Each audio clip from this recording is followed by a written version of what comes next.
No, stay back. Stay back, I said. What do you want from me? You want to see the new version of Mulan, don't you? Well, yeah, but I want to see it in a movie theater. Too bad it's not happening here in America. Well, then you have no choice then. No. No. What are you doing? How are you doing this? You can't take my wallet. I won't let you take my wallet. No. Ah!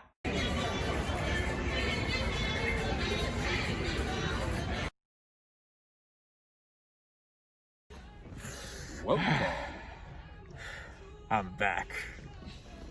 What is up, everybody? RandomRandomMan here, bringing you another video during this current quarantine era. I hope everyone out there is continuing to stay safe and be well during this unpredictable time. Happy Labor Day weekend, by the way, to all of my viewers here in the US, as I am here bringing you not just one, but two movie reviews for the price of one video, or I should say, the click of one video. This is the first time in many, many months that I have reviewed any big budget tentpole pictures, and one of which I saw here at home, and the other I saw in a movie theater for the first time in exactly 6 months since I have gone back to the movies. So, without further ado, here is my first review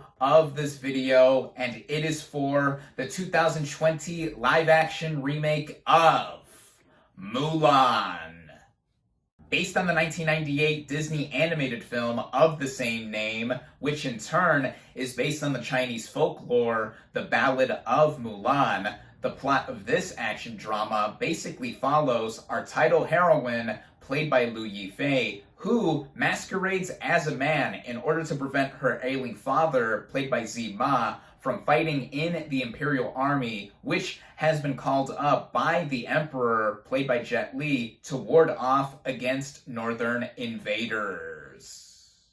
Going into this movie, I was actually really looking forward to it. Now, in terms of the live-action Disney remakes that we have gotten all across the last decade, they have been pretty hit and miss in my opinion. There are some that I do really enjoy, but some others, either because they aren't necessarily strictly live-action Disney remakes of animated classics of theirs, or just because I didn't find them high in quality, I haven't been as much of a fan of, or really just a fan of Disney in general, going back to their long filmography of films and just redoing them in live action. But with Mulan, this is a case where I was actually really interested to see how this would play out in live action. From the look of the trailers, this looked like it would be a kind of martial arts film that would appeal to not just fans of the original, but also any fan of just martial arts films. Now, there was a bit of controversy with this movie, at least among fans, before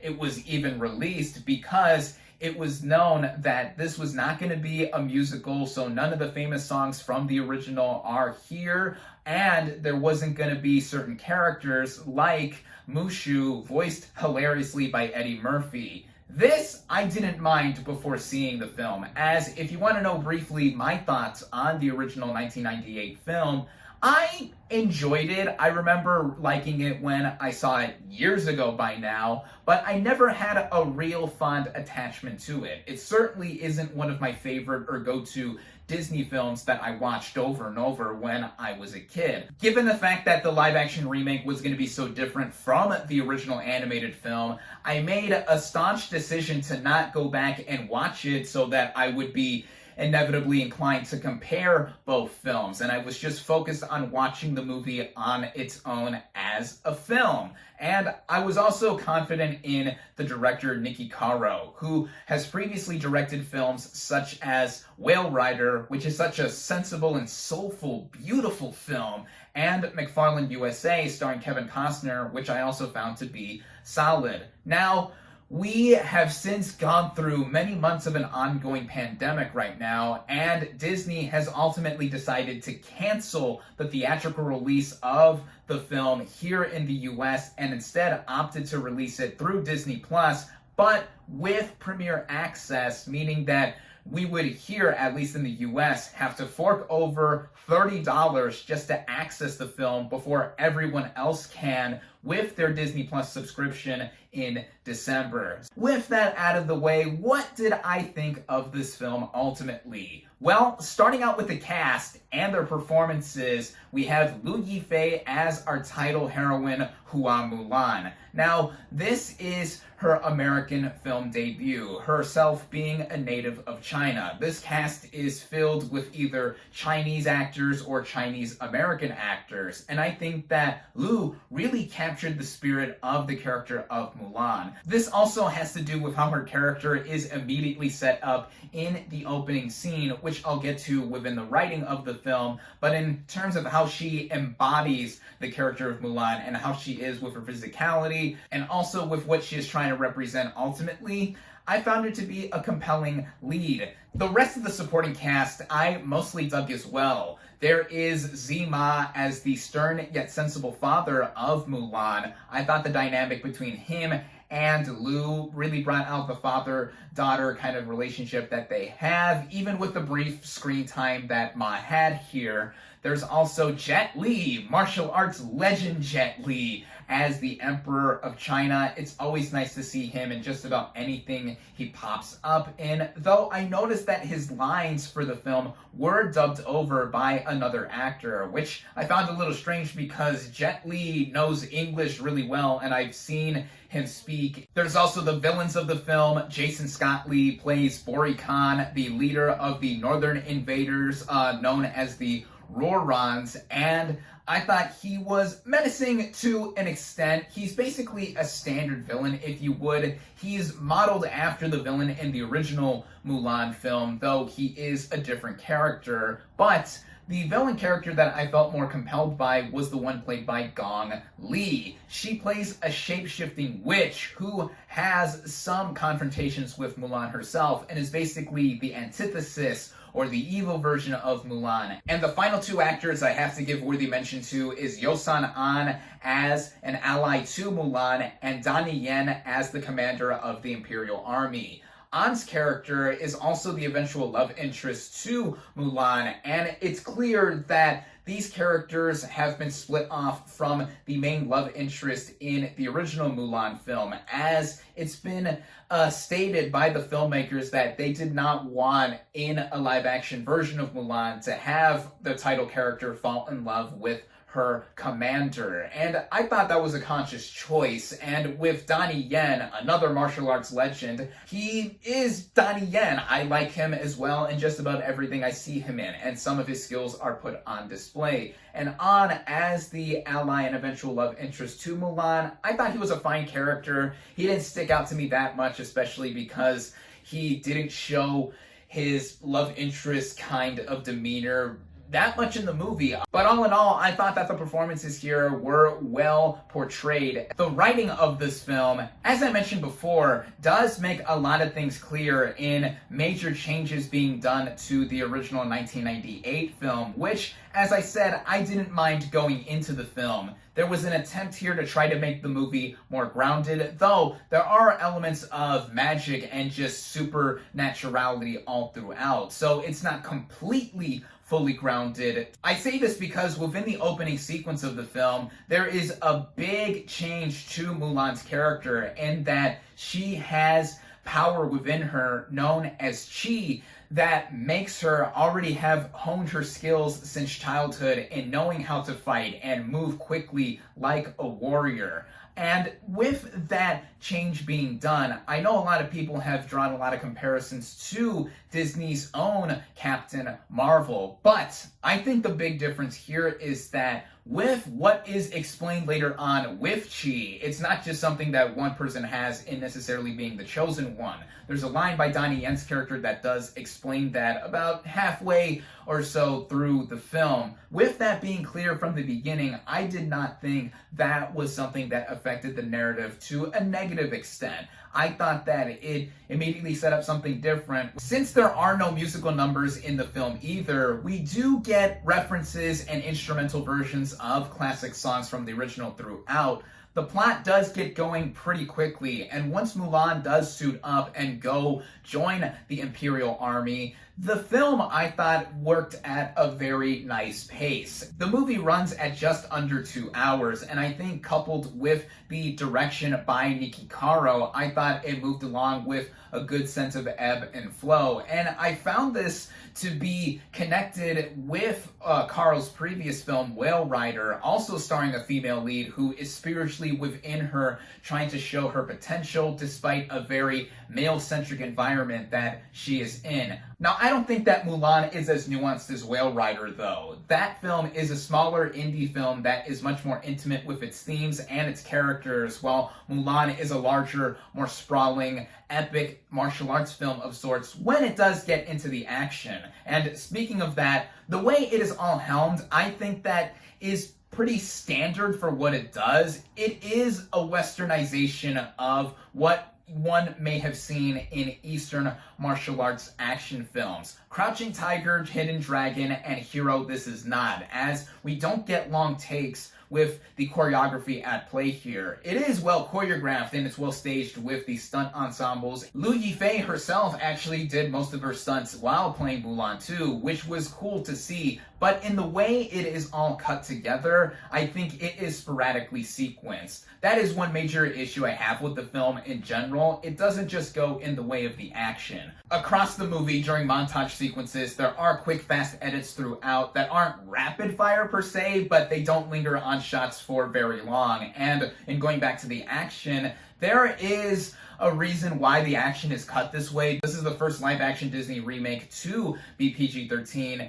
It's trying to hide or not make it so clear how characters are getting hurt or injured. We do see characters literally get hit with spears or throwing stars or anything like that, but there is still a stylistic choice here to have everything be cut either really quickly or at different angles. It's not incomprehensible per se, but it doesn't have the same style or flair that I have mentioned with the other martial arts films from China or any other East Asian country. Speaking of other issues too, for a movie that cost over $200 million, there is some sketchy CGI throughout. One sequence involving an avalanche, I think, did not look the best, but the movie in itself with the rest of the production is very colorful and radiant. This is one reason I so wish this got a theatrical release here in the US, because seeing it on the big screen would have made all the difference with how the art direction is handled, the costume design,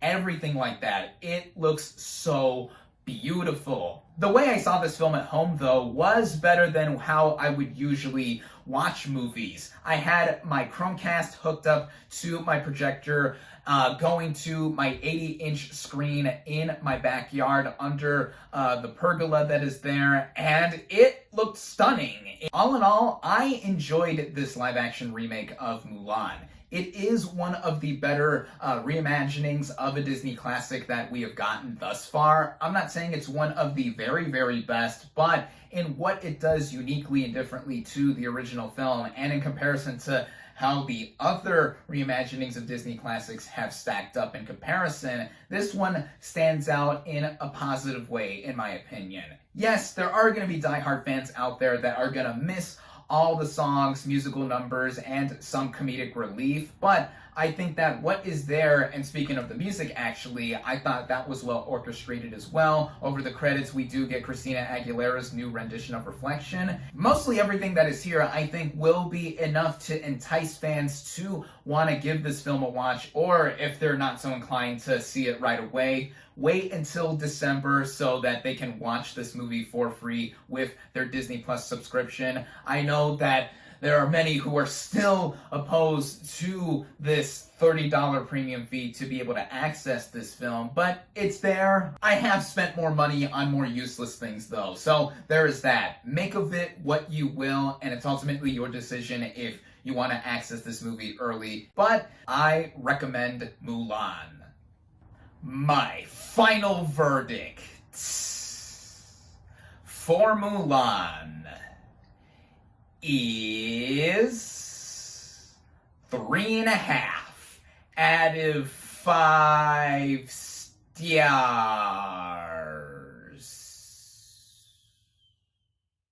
lastly, but not leastly, here is my second and final review of this video, and it is for Tenet.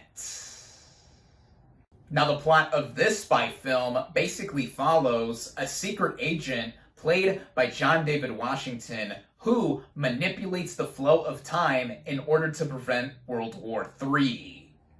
Going into this movie, my anticipation was through the stratosphere. On any given year, any new film written and directed by Christopher Nolan is instantly my most anticipated movie of the year. This guy is my favorite filmmaker working in Hollywood right now. I just love his style of filmmaking and just what he does all around. In fact, here I am holding his entire feature film filmography, with his first film following all the way down to Dunkirk. I think all of his movies range from either being really enjoyable to something that I just flat out adore. And with all of that, he looked with Tenet to have been tackling something that he has always wanted to do. At least that was the impression I got, as many times he has said that he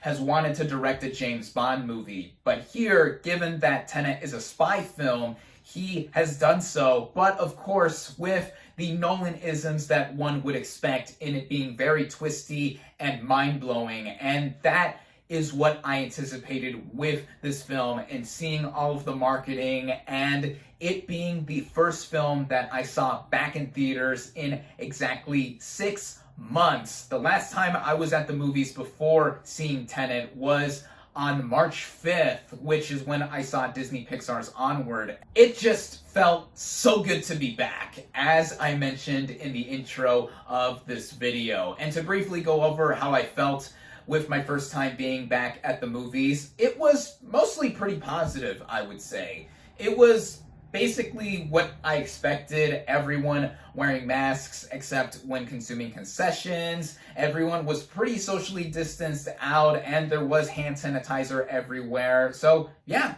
there is that. I felt pretty safe while watching this film in IMAX, no less. And I hope that this amount of safety and precautions taken by movie theaters is continued on for the foreseeable future until we kick this pandemic out. Starting out with the cast and their performances, we have John David Washington as the protagonist. Literally, that is his name across this film, but he is, at face value, a CIA agent who has been recruited to prevent World War III through the manipulation of time, as I mentioned earlier. I was really impressed by Washington's performance in Spike Lee's BlacKkKlansman 2 years ago, and here he has impressed me again. His character is different, even in comparison to other protagonists from Nolan's other films, because of how straight-laced he is. There is not much backstory to how we are presented with his goal and everything else like that. We just know that he is a guy who has been tasked with preventing this catastrophic world-ending kind of setting from happening, and he is the guy for the job. At least one piece of the puzzle, as the movie makes clear across it. I thought Washington was wonderful in the movie regardless, though. With the supporting cast, they follow suit with Washington and are all pretty outstanding in their own ways as well. There's Robert Pattinson as Neil, the handler to Washington's protagonist, and he has consistently impressed me more and more with the recent performances that I've seen from him in the past decade. And here it is no different. And I would say that he is probably the most interesting character of the film, in more ways than one, which I will not give away. But the camaraderie between himself and Washington, I thought, was super kinetic and bouncing off of one another. There's also Elizabeth Debicki as Kat. She is a very pivotal character too, despite at first glance not seeming to do much aside from being the wife of this film's villain. But I will go as far as to say and agree, like with everyone else has said, in that she is the heart of the film, and with her being very integral to what the movie implies, it made me more compelled by her character and sympathize with her as well, especially once we get to know her Russian arms dealer husband, played by Kenneth Branagh. He clearly loves hamming it up on screen here, and with the kind of character that he is portraying, the main villain of the film, I thought that it fit right, and he is clearly somebody who you don't want to mess with, and he clearly has a lot of power that we slowly get to see as the film progresses on. Same with other actors that show up here and there, whether they have a big or small role in this film, they make an impression, and I think just add on to the world building of the film as it is set up in the opening prologue. Speaking of that, this brings me right into the writing of this film, and what Christopher Nolan does is have a lot of factors at play here. When does he not have a lot of factors at play with movies that are literal mind benders? In the way the movie begins with a prologue at an opera house, it gets us going literally with a bang. Seeing this in IMAX, which is the absolute best way to see just about any movie, it begins with the same impact I felt in seeing the opening for Dunkirk, in the shots coming from behind me, with the speakers as loud as they are. And this also sets up what the movie is about with this specific scenario that does involve our protagonist. There has been some pause parlayed to this film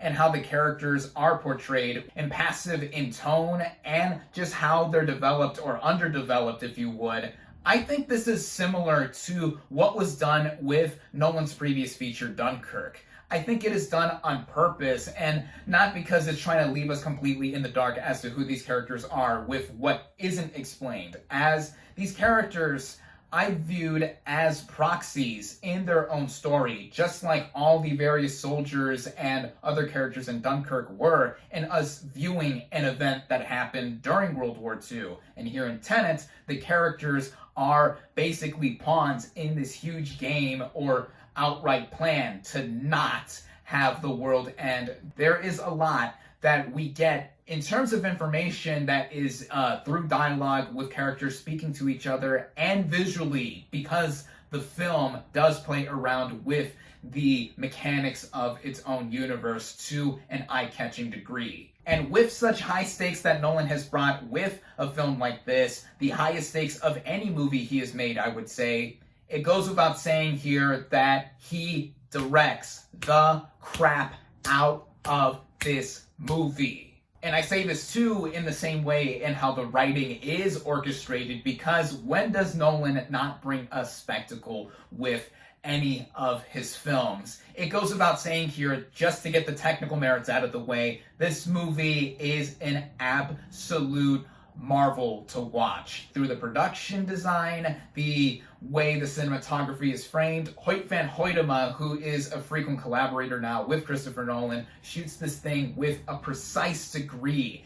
And how it is scored too. The movie is scored not by Hans Zimmer, but by Ludwig Göransson, who is a first-time collaborator with Christopher Nolan. Recently, as of last year, he actually won the Best Original Score Oscar for Black Panther, and that had a unique score. But here in Tenet, instead of going in the way of mimicking or imitating a score that Hans Zimmer would compose, it goes for something that is integral with the sound design, much like what Zimmer did in Nolan's previous effort, Dunkirk. I don't think that Göransson was really just trying to go for something that would be akin to Zimmer in the conventional sense. Just sensing the score on its own really racks up the tension and the overall ambiance that we feel with watching a film like this. And as I mentioned before, I saw this film in IMAX, and the way it was just racked up to 11.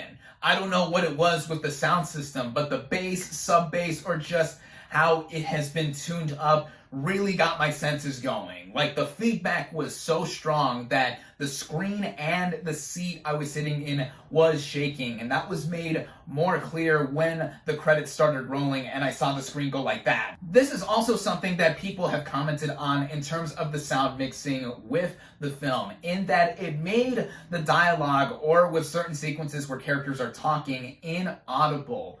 I would say from my own experience watching it in the best way possible and as Nolan intended with IMAX, I was mostly able to catch what characters were saying, at least when the score wasn't so overbearing. I say this because there is justification to have just about every ounce of dialogue and detail that is given to us with a movie as complex as this be clear at all times. And that does segue into an issue I have with the film, the primary qualm that I have, if you would. And this does connect to how the sound is mixed here, but not necessarily because I was getting drowned out with what was happening on screen.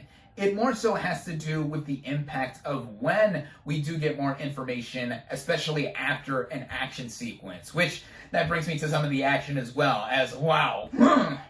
It brings us visuals that we haven't seen done before, or at least not done this immaculately well. And with Christopher Nolan, again, that is what we expect from him. But going back to my primary problem with Tenet, it goes in the way of how more exposition is given after those said action sequences. After we have all literally been shell-shocked by what we have witnessed on screen, more information is given, and I think it is given to us more quickly than what we are able to take, especially after we have literally been assaulted with all of the spectacle on screen. In this way, I think Nolan indulged more than what he should have in giving us what we aren't supposed to be getting with a film and slowly unraveling it and us being laser focused and engaged with what we are seeing. As the movie makes it clear from the beginning that you have to be so attentive in watching it, as if you miss one little detail and it doesn't necessarily come back later, you're going to be a little bit in the dark. But as for me, I was mostly able to get what was given. But yeah, that is something that consistently loomed over me as I was watching this film and feeling like a flashbang went off with the action, and I'm still reeling from it, even with more exposition and dialogue given at us minutes after we have witnessed some amazing action. However, I think that this mostly subsides into the second half of the film, especially once we get more revelations in what is really going on here and more of the in-world mechanics, as from what I predicted in seeing this movie's concept through the marketing in the trailers, posters, or what have you, it is Memento meets Inception. It is something that mends together to such a uniqueness, and Nolan clearly trying to outclass himself as well and outwit himself with the goings-on and how cerebral this movie is as well. It's something that made for just one of the absolute best viewing experiences I have seen in a long time. Not just literally because I haven't been in a movie theater in months, but narratively across anything I have seen recently in maybe the last year or so. I was so enthralled by what I was watching. And in it all coming together at 2.5 hours, this is one of the fastest 2+ hour movies I have seen recently. I'm not going to pretend and say that I completely understood everything. I think it also depends on how you view this movie in general. As like I said, me seeing it in IMAX did bring in the full abrasiveness that I was intending to experience with a movie made by Christopher Nolan. And leaving the theater, like, my head felt like it was just shaking the whole time. My ears were red. I felt like my brain was melting.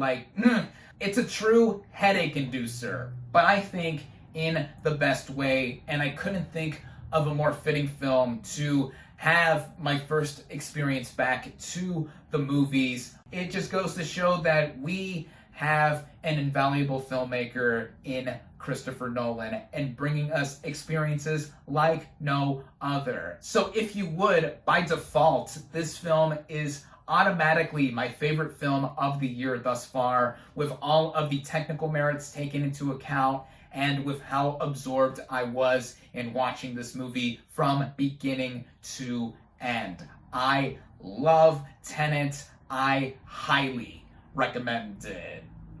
My final verdict for Tenet is 4.5 out of 5 stars.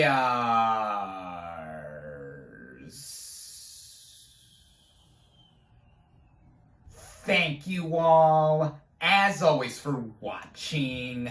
Be sure to like this video, comment on what you thought of Mulan and or Tenet, social media links in the description, subscribe to my channel for more, and I'll catch you on the next movie review.